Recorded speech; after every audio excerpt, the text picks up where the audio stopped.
మన ప్రభువును రక్షకుడైన యేసుక్రీస్తు వారి మధురమైన నామంలో సిలువే నా విందు కార్యక్రమాన్ని వీక్షిస్తున్న దేవుని చేత ప్రేమించబడిన వారులారా, మీ అందరికీ నా హృదయపూర్వకమైన వందనములు, దేవునికి స్తోత్రములు. ఒక కీర్తన పాడుకొని ప్రభునామాన్ని మహిమపరుద్దాం. స్తుతించెదను స్తుతించెదను నా యేసు ప్రభున్ కృతజ్ఞతతో అనుదినము స్తుతించెదను. ఉన్నత దేవుడు సర్వాధిపతియు ఊర్వి పరిపాలక, ఉన్నత దేవుడు సర్వాధిపతియు ఊర్వి పరిపాలక, ఉన్నత విసర్జించి నన్ను వెదకిన ఉత్తమ స్నేహితుని, ఉదయం సంధ్యా ఎల్లప్పుడును ఉత్సాహధ్వనితో పాడెదను. ఉదయం సంధ్యా ఎల్లప్పుడును ఉత్సాహధ్వనితో పాడెదను. స్తుతించెదను స్తుతించెదను నా యేసు స్వామిన్ కృతజ్ఞతతో అనుదినము స్తుతించెదను. నాశనకరమైన పాపగుంట నుండి, నరక వేదన నుండి నన్ను విడిపించి నిలిపిన దేవా, నిర్మలా స్వరూపా, నీతి సమాధానం సంతోషముతో నిత్య జీవము నాకిచ్చితివే. స్తుతించెదను స్తుతించెదను నా యేసు స్వామిన్ కృతజ్ఞతతో అనుదినము స్తుతించెదను. పాపము క్షమించి రోగము బాపి భయమును దీర్చి, పాపము క్షమించి రోగము బాపి భయమును దీర్చి, పవిత్రదాయక పవనమూర్తి పరిశుద్ధామిచ్చిన పరమాపాదం శరణ్యం నాకు పరమరాజా పుణ్యదేవా. స్తుతించెదను స్తుతించెదను నా యేసు స్వామిన్ కృతజ్ఞతతో అనుదినము స్తుతించెదను.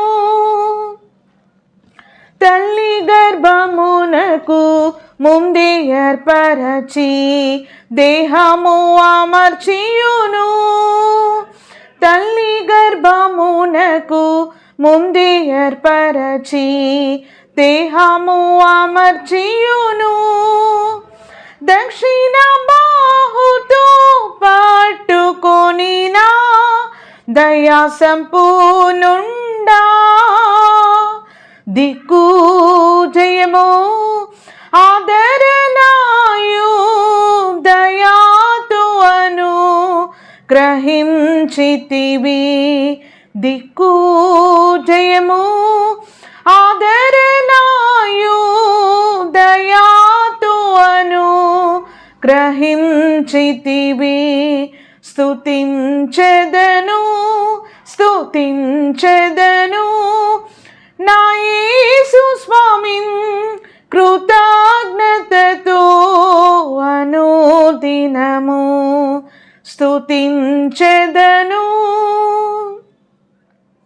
సిలువనెత్తి శ్రమలు సహింప సేవకు పిలచిన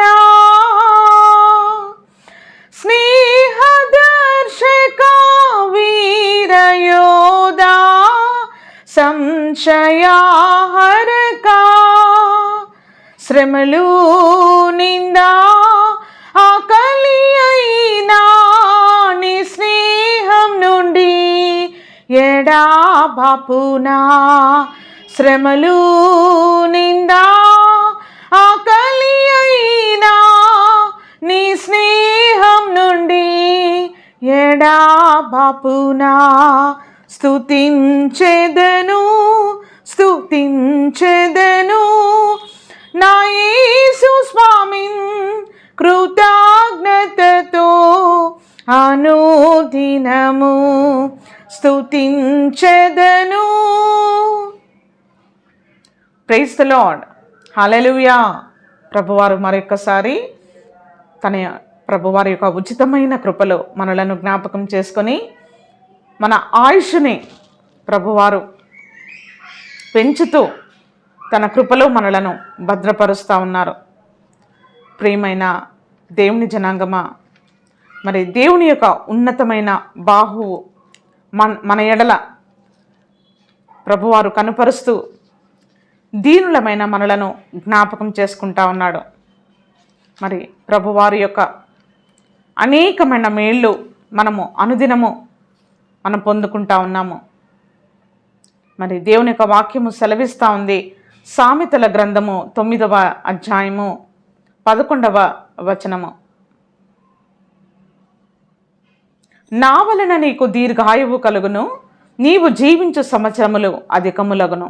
మరొకసారి, నా వలన నీకు దీర్ఘాయువు కలుగును, నీవు జీవించు సంవత్సరములు అధికములగును. మన ఆయుష్కు మూలము, మన దీర్ఘాయుష్కు మూలము ప్రభువేనండి. మన యొక్క బలము, మన యొక్క సత్తువ కానే కాదు. మనం దీర్ఘాయుష్షు కలిగి ఉండాలి అంటే అది ప్రభు వలన మాత్రమే సాధ్యము. మరి సజీవులే మరి దేవుని యొక్క నామాన్ని మనము స్తుతించి ప్రభు నామానికి కీర్తి తెచ్చేవారముగా మనము ఉంటాము. ప్రియమైన వారులారా, 91వ సంకీర్తన 1వ వచనము. మహోన్నతుని చాటున నివసించువాడే సర్వశక్తిని నీడను విశ్రమించువాడు. చాలా సింపుల్ అండి. ఈ లోకములో భద్రత లేని ఈ లోకములో, ఆదరణ లేని ఈ లోకములో మరి మన తండ్రి అయిన దేవుడు తన కుమారుడైన యేసుక్రీస్తు ప్రభుల వారిని ఈ లోకానికి పంపించి మానవుడు మరి విసికి వేసారిపోయి ఉన్న ఆ జీవితాన్ని నుండి, ఆ మనోవేదన నుండి, మనోచింత నుండి మరి అనేకమైన వ్యాకులము నుండి దేవుడు మనలను విడిపించటానికి, మానవుడి కంటిన జన్మకర్మ పాపముల నుండి విడిపించి మనలను క్షమించి శుద్ధీకరించి పరిశుద్ధపరచటానికి మన ప్రభు అయిన యేసుక్రీస్తు ప్రభుల వారిని కల్వారి శిలువలో మరి మన ప్రభువారు బలి అర్పణగా మార్చబడ్డాడు. యేసుక్రీస్తు ప్రభులవారు మన పక్షమున తానే మరి క్రయధనమును చెల్లించి పాపము నుండి, చీకటి నుండి, సాతాను నుండి ప్రభువారు మనలను విడుదల కలగజేసి ఉన్నారు. మరి ఈ లోకములో మనం దేవుని ఆదరణతో బ్రతకాలి అంటే, ఈ లోకములో ఒక భద్రత కలిగి మనం జీవించాలి అంటే చాలా సింపుల్ అండి. క్లియర్గా రాసుంది ఇక్కడ. మహోన్నతుని చాటున నివసించువాడే. ఎవరైతే మహోన్నతుని చాటున జీవిస్తారో వారికి మాత్రమే విశ్రాంతి ఉంటుంది, వారికి మాత్రమే నెమ్మది ఉంటుంది, వారికి మాత్రమే మరి సుఖజీవముతో కూడిన సంవత్సరములు ఉంటాయి. మహోన్నతుని చాటున నివసించువాడే. ప్రియమైన దేవుని జనాంగమా, యేసుక్రీస్తు ప్రభుల వారు అందరివాడు. ఒక కులానికో, గోత్రానికో, వంశానికో, ఒక భాషకో, ఒక దేశానికో మరి చెందినవాడు కాదు. యేసుక్రీస్తు ప్రభుల వారు అందరికీ ప్రభు. మరి ఆయన లోకరక్షకుడుగా జన్మించి ఉన్నాడు.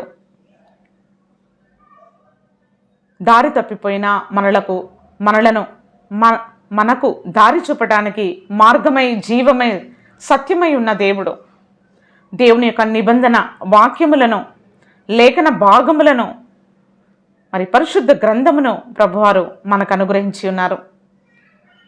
మహోన్నతుని చాటున, ఆయన మహోన్నతుడు. మన జీవితాలు చాలా చిన్నవి, స్వల్పమైనవి, అల్పమైనవి. స్వల్పము, అల్పము అటువంటి వారము. యెహోవా దేవుడు మహోన్నతుడైనప్పటికీ ఆయన దీనులను లక్ష్యపెట్టువాడుగా మరి దేవుని యొక్క వాక్యము సెలవిస్తూ ఉంది. ప్రియమైన దేవుని సొత్తైన ప్రజలారా, మహోన్నతుని చాటున మనం జీవించినట్లయితే ఈ లోకములో మనము విశ్రాంతి కలిగి ఈ లోకంలో మనం జీవించవచ్చు 100%. లేదు, ఈ లోకంలో మనము మన యొక్క బలాన్ని, లేదా మన జ్ఞానాన్ని, మన అనుభవాన్ని, మనము గడించిన పేరు ప్రతిష్టలను, సంపదలను, బలగాన్ని ఒకవేళ ఆధారం చేసుకొని మనం జీవించినట్లయితే మన ఒంటికి కావలసిన బట్ట, మన కడుపు కావలసిన తిండి మనకు దొరుకుతుందేమో కానీ ఆత్మకు విశ్రాంతి ఉండదండి, ఆత్మకు మనశ్శాంతి ఉండదండి.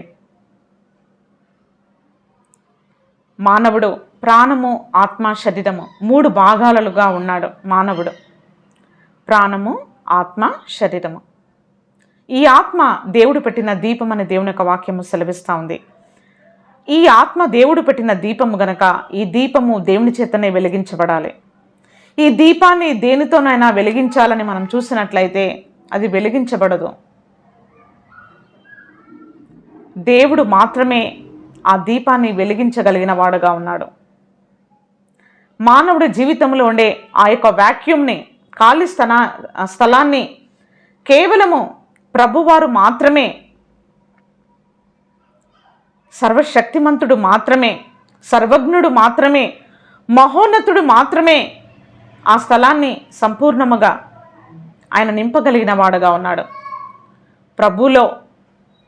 ప్రభుని స్వీకరించి, ప్రభు నామాన్ని బట్టి మనం ప్రార్థన చేసి, మన పాపములనియు ప్రభు సన్నిధిలో మనం ఒప్పుకొని విడిచిపెట్టి మనం స్తుతించి, ఆరాధించి ప్రభుని వెంబడించినట్లయితే దేవుని యొక్క సన్నిధానంలో ఉండే ఒక విశ్రాంతిని, ఒక నెమ్మదిని మరి ప్రభువారు మనకు అనుగ్రహించి మన మార్గములను ఆయన సరళపరచు దేవుడుగా ఉన్నాడు.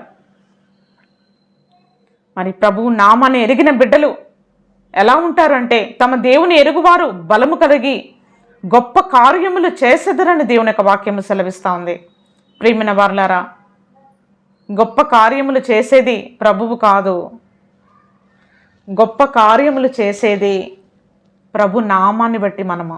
అవును, యేసు రక్తంతో కడగబడిన బిడ్డలమండి మనము, ప్రభు చేత క్షమించబడిన బిడ్డలము, దేవుని ఆత్మ కలిగిన బిడ్డలము. దేవుడు మన చేతులకు ఆయన పోరాటమును నేర్పించగలిగిన వాడుగా ఉన్నాడు. మన వేళ్లకు పోరాటం, మన చేతులను ఆయన బలపరచు దేవుడుగా ఉన్నాడు. మన రెక్కలను ఆయన బలపరచు దేవుడుగా ఉన్నాడు.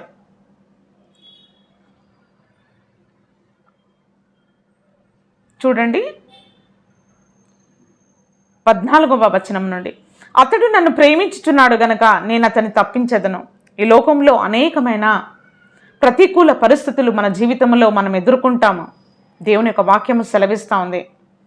అతడు నన్ను ప్రేమించుచున్నాడు గనక నేను అతన్ని తప్పించదని అంటా ఉన్నాడు. ఎల్లకాలం అవే కష్టాలు, అవే బాధలు, అదే నిట్టూర్పు, అదే వ్యాధి, వ్యాకులములో, మనోవేదనలో మనం ఉండమండి. అతడు నన్ను ప్రేమించుచున్నాడు గనక నేను అతన్ని తప్పించదను. తప్పిస్తాడాయన. ప్రభు నామాన్ని బట్టి ప్రార్థన చేసేవారిని ఆయన తప్పించే దేవుడుగా ఉన్నాడు. అతడు నా నామం ఎరిగిన వాడు గనక నేను అతన్ని ఘనపరచదను. ఇంకొక నెక్స్ట్ లెవెల్ ఏంటి అంటే, మనం ప్రభుని ప్రేమించుట మొదటిది. రెండవది, ప్రభు నామాన్ని ఎరిగిన వారమై ఈ లోకంలో మనం జీవించాలి. ఎవరైతే ప్రభు నామాన్ని ఎరిగిన వారుగా ఈ లోకంలో జీవిస్తారో దేవుడు వారిని ఏం చేస్తాడంటే, నేను అతని ఘనపరచదను. మనలను మామూలుగా ఉంచడండి. ఈ లోకంలో మన స్థితిగతులు మారుతాయి. మనం దీనులుగా ఉండము. మన దీన దశ, మన యొక్క గోనపట్ట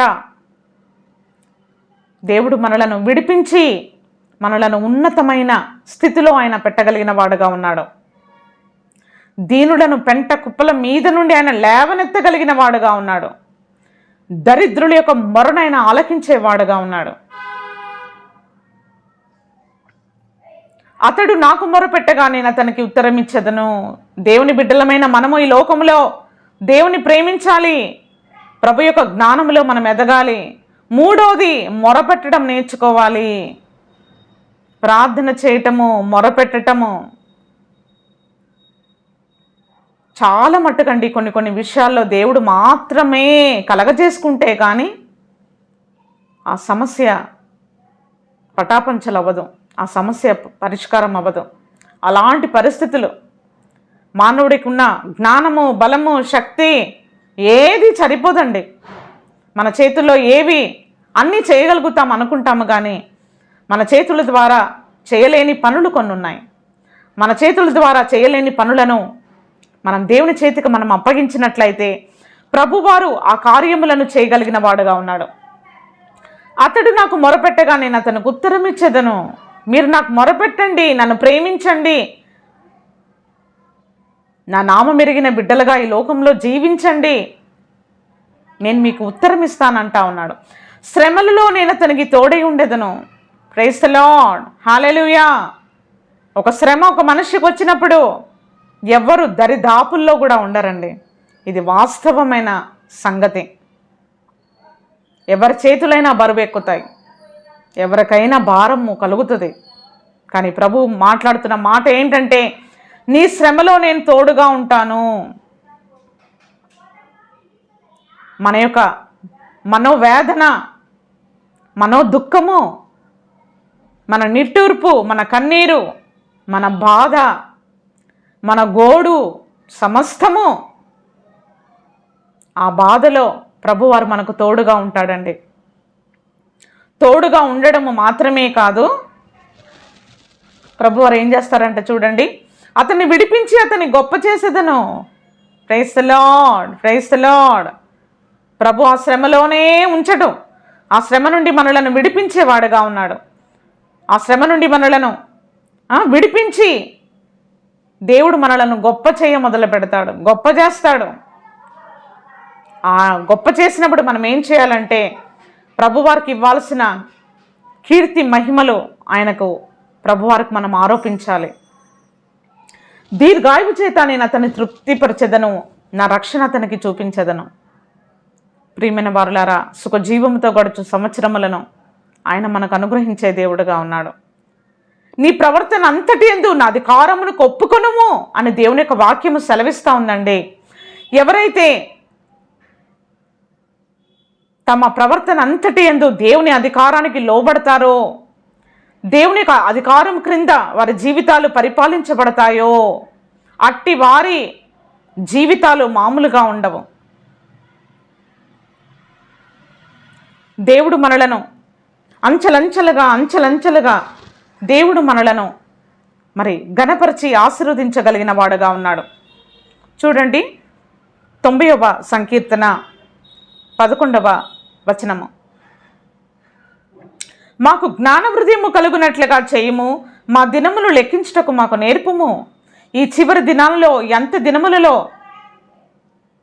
మనము దేవుని బిడ్డలమైన మనము చేయవలసిన ప్రార్థన ఏంటి అంటే, కేవలము రొట్ట కొరకు బట్ట కొరకు మాత్రమే కాదు, ప్రభా జ్ఞాన హృదయాన్ని నాకు కలగచేయి, నా ఆత్మీయ జీవితాన్ని నూతనపరచు, నన్ను మలుచు, నన్ను బాగుచేయి, నన్ను కట్టు, నన్ను తీర్చిదిద్దు, నన్ను పరిశుద్ధపరచు, శాంక్టిఫై, నన్ను శుద్ధీకరించు, నన్ను నీ స్వరూపంలోనికి నన్ను తీసుకుని రండి ప్రభా, నాకు జ్ఞాన హృదయాన్ని నాకు కలగచేయని మనం దేవునికి మొరపెట్టుకునవలసిన అవసరము ఎంతైనా ఉన్నది. ప్రియమైన దేవుని జనాంగమా, చూడండి, సామెతల గ్రంథము 9వ అధ్యాయము 10వ వచనము. యెహోవా యందు భయభక్తులు కలిగి ఉండుటయే జ్ఞానముకు మూలము. ఈ జ్ఞానము మనకు ఎలా వస్తుంది? మాకు జ్ఞాన హృదయము కలుగునట్లుగా చేయుము అంటా ఉన్నాడు ఇక్కడ భక్తుడు. రెండవది, జ్ఞానం ఎక్కడ దొరుకుతుంది, ఎవరి దగ్గర దొరుకుతుంది, ఎక్కడుంటుంది అంటే జ్ఞాన స్వరూపి అయిన వాడు మన ప్రభు అయిన యేసుక్రీస్తు ప్రభులవారు. ఆయన యందు భయభక్తులు కలిగి ఉండుటయే జ్ఞానానికి మూలము. చెడుతనము అసహించుకొనుటయే. ప్రైజ్ ది లార్డ్, హల్లెలూయా. ఎప్పుడైతే మనము చెడుతనాన్ని అసహించుకుంటామో, చూడండి ఆ మాట, సామెతల గ్రంథం 8వ అధ్యాయం 12వ వచనము. యెహోవా యందు భయభక్తులు కలిగినుట చెడుతనం అసహించుకొనుటయే. నీవు చెడుతనమును అసహించుకుంటున్నావా? నువ్వు చెడును వినలేకపోతున్నావా? నువ్వు చెడును చూడలేకపోతున్నావా? అయితే నువ్వెవరు అంటే నువ్వు దేవుని యందు భయభక్తులు కలిగిన వాడవు. ప్రైజ్ ది లార్డ్, హల్లెలూయా. దేవుని యందు భయభక్తులు కలిగిన బిడ్డలు వారు చెడును చూడరు, చెడును వినరు, చెడును చెయ్యరు. వారు చెడును అసహించుకుంటారండి. Praise the lord.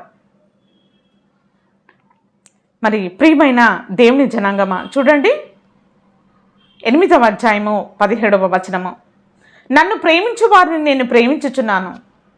ఇక్కడ మనం ఏం చదివాము ఇందాక, అతడు నన్ను ప్రేమించుచున్నాడు గనక నేను అతన్ని తప్పిస్తానంటా ఉన్నాడు. నన్ను ప్రేమించే బిడ్డల్ని నేను తప్పిస్తాను, నేను కాపాడుతాను, వారిని భద్రపరుస్తాను, వారి పక్షమున నిలబడతాను, వారి పక్షాన పోరాడతాను, వారి స్థితిగతులను మారుస్తానని అంటా ఉన్నాడు. రెండవది, నన్ను ప్రేమించే వారిని నేను ప్రేమిస్తున్నాను అంటాడు. ప్రియమైన వారులారా, మనము దేవుని ప్రేమించే వారముగా, దేవుని చేత ప్రేమించబడే వారముగా మనం ఈ లోకంలో మనం జీవించాలి. నన్ను జాగ్రత్తగా వెతుకువారు నన్ను కనుగొందురు.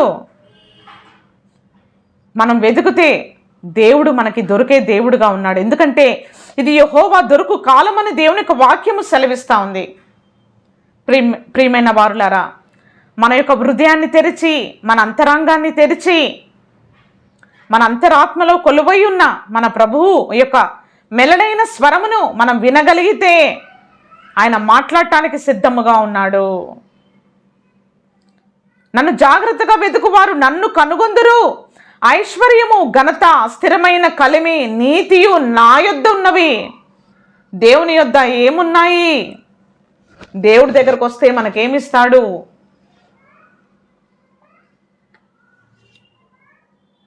ఐశ్వర్యము. లోకమంతా పరిగెత్తుతుందండి దాని కొరకే. ఐశ్వర్యము, ద ప్రాస్పెరిటీ, ఫేమ్, ఘనత, స్థిరమైన కలిమి. స్థిరమైన కలిమియు నీతియు నా యొద్ద ఉన్నవి. స్థిరము, యెహోవా ఆశీర్వాదం ఐశ్వర్యము కలగచేయును. నరుల కష్టము చేత అది ఎక్కువ కాదు. స్థిరమైన కలిమి, స్థిరాస్తులు, తరము వెంబడి తరము, ఆయనకు భయపడు వారినైనా 1000 తరములను ఆశీర్వదించువాడుగా ఉంటానని ప్రభువారు సెలవిస్తూ ఉన్నారు. ప్రియమైన వారులారా, మరి జ్ఞాన హృదయాన్ని మనం కలిగి ఉన్నట్లయితే ఈ లోకములో మనము మన ద్వారా మరి పొరపాట్లు జరగకుండా, తప్పులు జరగకుండా దేవుడు మనకు దేవుని యొక్క వాక్యము మరి అనుదినము దేవుని యొక్క వాక్యాన్ని మనము వింటూ, దేవుని వాక్యాన్ని మనము జ్ఞాపకం చేసుకుంటూ, దేవుని యొక్క ఉపదేశాన్ని మన జీవితంలోనికి మనం తీసుకొని వచ్చి వాటన్నిటినీ దేవుని యొక్క ప్రమాణాలను బట్టి మనం ఈ లోకంలో జీవించినట్లయితే దేవుడు మనకు జ్ఞాన హృదయాన్ని మనకు కలగజేసే దేవుడుగా ఉన్నాడు. చూడండి, సామెతల గ్రంథము 8వ అధ్యాయము 33వ వచనము. ఉపదేశమును నిరాకరింపక దాన్ని అనుసరించి అవలంబించి జ్ఞానులయుండుడే. అనుదినము నా గడప యుద్ధ కనిపెట్టుకొని, నా ద్వార బంధముల యుద్ధ కాచుకొని, నా ఉపదేశము వినువారు ధన్యులు, నన్ను కనుగొనువాడు జీవము కనుగొనును. ప్రైజ్ ది లార్డ్, హల్లెలూయా. ఈ లోకంలో మనం ఏమి వెతుకుతున్నాము, ఏమి కనుగొంటున్నాము? కేవలం ఈ లోకంలో లౌకికంగా, లోకపరంగా అందరూ బ్రతుకుతున్నారు కదా, నేను బ్రతుకుతున్నాను. దేవుని యుద్ధ నుండి మనం పొందుకోవలసినవి, సంపాదించుకునవలసినవి ఏవి పొందుకోకుండా, సంపాదించుకునకుండా ఉన్నట్లయితే మరి దేవునిలో ఉండే ఒక సంతృప్తికరమైన ఆత్మ సంబంధమైన జీవితాన్ని మనం జీవించలేమండి. నన్ను కనుగొనువాడు జీవమును కనుగొనును, నన్ను కనుగొనువాడు జీవమును కనుగొనును. జీవాధిపతి అయిన దేవుడు తన జీవాన్ని మనకు అనుగ్రహిస్తానంటా ఉన్నాడు. ఆ జీవం ఎక్కడ దొరుకుతుంది అంటే జీవాధిపతి అయిన ఆ ప్రభు యొద్దను మాత్రమే. నన్ను కనుగొనువాడు జీవమును కనుగొనును, యెహోవా కటాక్షము వానికి కలుగును. దేవుని యొక్క కరుణా కటాక్షములు, దేవుని యొక్క దయాకిరీటము, దేవుని యొక్క వాత్సల్యత, దేవుని యొక్క ప్రేమ, దేవుని యొక్క ఎడతెగని కృప మన ఎడల విస్తరించబడాలంటే మనం దేవుని కనుగొనే వారముగా ఉండాలి. ప్రియమైన వారులారా, మరి ప్రభువారు వాక్యమై ఉన్న ప్రభువు తన వాక్యాన్ని మన యొద్దకు తీసుకొని వస్తుండగా మరి వినగలిగిన చెవిని, గ్రహించగలిగిన మనసును, లోబడగలిగిన ఆత్మ దేవుడు మనకు అనుగ్రహించునుగాక. మరి దేవుని యొక్క జ్ఞానం ఎంత గొప్పదో సామెతల గ్రంథంలో ఎంత చక్కగా రాయబడిందండి. సామెతల గ్రంథం 8వ అధ్యాయము 11వ వచనము. జ్ఞానము ముత్యముల కన్నా శ్రేష్టమైనది, విలువగల సొత్తులేవియు దానితో సాటి కావు. మన ఇంట్లో ఉండే కేజీ బంగారం అనుకోండి, ఉదాహరణ చెప్తున్నాను, కేజీయో 2 కేజీలో ఎంతో లేదా అది కూడా లేదనుకోండి, నో ప్రాబ్లం. మనకిష్టమైనవి ఏదైనా ఉన్నప్పటికీ వాటన్నిటినీ పోగేసినా కానీ దేవుని జ్ఞానముతో అది సరిసమానము కాదంటండి. మరొకసారి చదువుతున్నాను. జ్ఞానము ముత్యముల కన్నా శ్రేష్టమైనది, విలువగల సొత్తేవియు దానితో సాటి కావు. అందుకే దావీదు భక్తుడు అంటున్నాడు, నాకు జ్ఞాన హృదయాన్ని కలగచేయి, నా జీవితాన్ని నేను కట్టుకోవడానికి, నా కుటుంబాన్ని నేను కట్టుకోవడానికి, నా రాజ్యాన్ని నేను కట్టుకోవడానికి, నేను మీ యొక్క హృదయాన్ని అనుసరించి నేను ఈ లోకంలో జీవించటానికి, నీ మనసును గ్రహించి నేను బ్రతకటానికి అని అంటా ఉన్నాడు. ప్రైజ్ ది లార్డ్, హల్లెలూయా. ప్రియమైన వారులారా, మరి దావీదు భక్తుడు అంత జ్ఞానం కలిగిన వాడు. బాల్య దినములయందే దేవుని స్తుతించి, ఆరాధించి, దేవుని మహిమపరిచి, అన్ని విధాలుగా దేవుడు యొక్క హార్ట్ టు హార్ట్ అన్నమాట. దేవుని మనసు ఎలానో దావీదు కూడా అలానే ఆయన ఆలోచించేవాడుగా ఉన్నాడు. అసలు ఆ దేవుని యొక్క వాక్యం సెలవిస్తూ ఉందండి, నా తలంపులు మన తలంపులు దేవుని తలంపులు ఎంతో వ్యత్యాసము. అంత వ్యత్యాసమున్న మానవుడి యొక్క తలంపులు, కానీ దావీదు భక్తుడు అంటా ఉన్నాడు, నాకు జ్ఞాన హృదయాన్ని కలగచేయి ప్రభా, నీ దైవ జ్ఞానంతో నన్ను నడిపించు,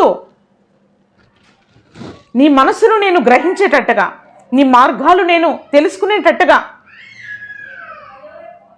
నీ హృదయాన్ని నేను అనుసరించి జీవించేటట్టుగా నాకు కృపనివ్వని అనేకమైన మారులు దావీదు దేవుని జ్ఞానం కొరకు అంగలారుస్తూ ఉన్నాడండి.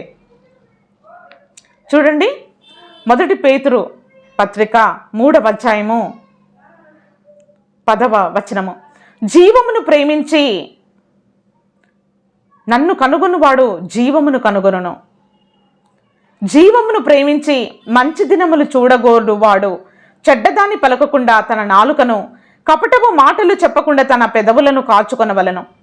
అతడు కీడు నుండి తొలగి మేలు చేయవలను, సమాధానము వెతికి దాన్ని వెంటాడవలను. ప్రభువు కన్నులు నీతిమంతుల మీదను, ఆయన చెవులు వారి ప్రార్థనల వైపును ఉన్నవి, కానీ ప్రభువు ముఖము కీడు చేయు వారికి విరోధముగా ఉన్నది. Praise the Lord. దేవుని యొక్క మనసు ఎలా ఉన్నది? దేవుని యొక్క మనసు ఎలా ఉన్నది అంటే నీతిమంతుల మీద, నీతిమంతులు చేసే ప్రార్థన మీద, వారు చేసే ఆరాధన మీద దేవుడు చెవియొగ్గి ఆలకించే దేవుడుగా ఉన్నాడు. జీవాన్ని ప్రేమించేవారు నోటితో కీడును మాట్లాడకుండా, నోటితో అబద్ధమును మాట్లాడకుండా, నోటితో మరి చెడును మాట్లాడకుండా, జరగబోయేది కీడును యోచించకుండా దేవుడు నాకు మేలు చేస్తాడు, అంతా నాకు మంచి చేస్తాడు, దేవుడు మంచివాడు గనక నా జీవితంలో తన కృపను వెల్లడిపరుస్తాడని కృపాసహితమైన మాటలే మన నోటిలో నుంచి రావాలని దేవుని యొక్క వాక్యము సెలవిస్తూ ఉంది. కపటపు మాటలు చెడ్డదాని పలకకుండా, నాలుకను కపటపు మాటలు చెప్పకుండా తన పెదవులను కాచుకొనవలెను. ప్రియమైన వారులారా, ఎవరైతే నాలుకను పెదవులను కాచుకుంటారో వారు దేవుని జ్ఞానం కలిగిన బిడ్డలు. ప్రైజ్ ది లార్డ్, హల్లెలూయా. నోటితో మనం మాట్లాడే మాటను బట్టి మనం నీతిమంతులమా లేదా దేవుని యొక్క తీర్పుకు లోనవుతామా చాలా చాలా తేటగా దేవుని యొక్క వాక్యము సెలవిస్తూ ఉంది. చూడండి కింద భాగము, ఇంకా కిందికి 18వ వచనము. ఏలైనగా మనలను దేవుని యొద్దకు తెచ్చుటకు ఆ నీతిమంతుల కొరకు నీతిమంతుడైన క్రీస్తు శరీర విషయంలో చంపబడి ఆత్మ విషయంలో బ్రతికింపబడి పాపముల విషయంలో ఒక్కసారే శ్రమపడెను. ఏలైనగా మనలను దేవుని యొద్దకు తెచ్చుటకు. మనము అనీతిమంతులమండి, భూ సంబంధులము, శరీర సంబంధులము, పాపులము, బలహీనులము. అటువంటి దౌర్భాగ్యమైన స్థితిలో ఉన్న మనలను అనీతిమంతుల కొరకైనా అందరి కొరకు నీతిమంతుడైన క్రీస్తు శరీర విషయంలో చంపబడి ఆత్మ విషయంలో బ్రతికించబడి పాపం విషయంలో మనందరి పక్షమున ప్రభువు శుద్ధీకరణ తానే చేసి ప్రభువారు ఏం చేశారంటే భూమికిని పరలోకానికి నిచ్చెన వేసినట్టుగా ఒక వారధిగా మార్చబడ్డాడు. చూడండి ఒకసారి ఈ పిక్కు చూడండి. మానవుడి యొక్క చేసిన పాపమును బట్టి, మానవుడి యొక్క అవిధేయతను బట్టి, తిరుగుబాటు స్వభావాన్ని బట్టి దేవుడికి మానవుడికి అగాధం ఏర్పడిందండి. ఈ అగాధాన్ని పూడ్చటానికే మన ప్రభు అయిన యేసుక్రీస్తు ప్రభుల వారు శిలువ మార్గమును ఏర్పరిచి పాప భారము నుండి మనలను విడిపించి క్రీస్తు మార్గములో, కలువరి శిలువ మార్గములో మనం నడవటానికి జీవము, సమృద్ధి అయిన జీవము, నిత్య జీవము లోనికి మనము దాటి వెళ్ళటానికి ప్రభువారు శిలువనే ఒక మార్గాన్ని ఏర్పరిచాడండి. అందుకే ప్రభువారు అంటా ఉన్నారు, నన్ను కనుగొనువాడు జీవమును కనుగొనును. ఈ జీవము నిత్య జీవము, ఈ భూమి మీద మనకున్న జీవము అది శాశ్వతమైనది కాదండి. ఒకానొక రోజు మనం ఈ లోకములో ఈ యొక్క దైనందిన జీవితం నుండి మనం విడిపించబడతాం, మట్టికి మన్నైపోతాము. కానీ ఆత్మకు చావు ఉండదు గనక ఈ ఆత్మను దేవుడు తన మహిమలోనికి దేవుడు మనలను చేర్చేవాడుగా ఉన్నాడు, తన సన్నిధానంలోనికి మనలను నడిపించేవాడుగా ఉన్నాడు. ప్రియమైన వారులారా, అవిధేయుల కొరకు నిర్ణయించబడిన ఈ యొక్క పాతాళము, ఈ నరకము నుండి మనలను తప్పించటానికి యేసుక్రీస్తు ప్రభుల వారు మనందరి పక్షమున దేవుని యొద్దకు మనలను తేవటానికి మన పక్షమున దేవుడు వ్యాజమాడి, మన పక్షమున ఆయన పోరాడి దేవుడు మన జీవితాలను ప్రభువారు భద్రపరుస్తూ ఉన్నారు. నిజముగా మనం ఎంత ధన్యులమండి. ప్రభులో మన జీవితాలు భద్రపరచబడ్డాయి. ఈ భద్రత లేని లోకములో దేవుడు మనలను భద్రపరుస్తూ ఉన్నాడు. చూడండి చివరి వచనం చదివి నేను ముగిస్తాను. యెషయా ప్రవచన గ్రంథము 51వ అధ్యాయము 10వ వచనము. విమోచింపబడిన వారు దాటిపోవునట్లు సముద్రగాధ స్థలములను త్రోవగా చేసిన వాడవు నీవే గదా. మరొకసారి, విమోచింపబడిన వారు దాటిపోవునట్లు, విమోచింపబడిన వారు మనం దాటిపోవునట్లు, ఈ భూలోకము నుండి మనము విమోచించబడి ఈ నరకము నుండి మనము దాటిపోవునట్లు ప్రభువారు ఏం చేశారంటే, అగాధ జలములు గల అగ్ని ఆరదు, పురుగు చావదు, బాటమ్లెస్ పిట్, అటువంటి భయంకరమైన స్థలము నుండి దేవుడు మనలను రక్షించి విడిపించి దేవుడు తన మహిమతో నింపాలని మన ప్రభు అయిన యేసుక్రీస్తు ప్రభుల వారు మన పక్షమున ఈ లోకానికి రక్షకుడుగా మరి ఆయన పెండ్లి కుమారుడిగా రెండవసారి రాబోతా ఉన్నారు.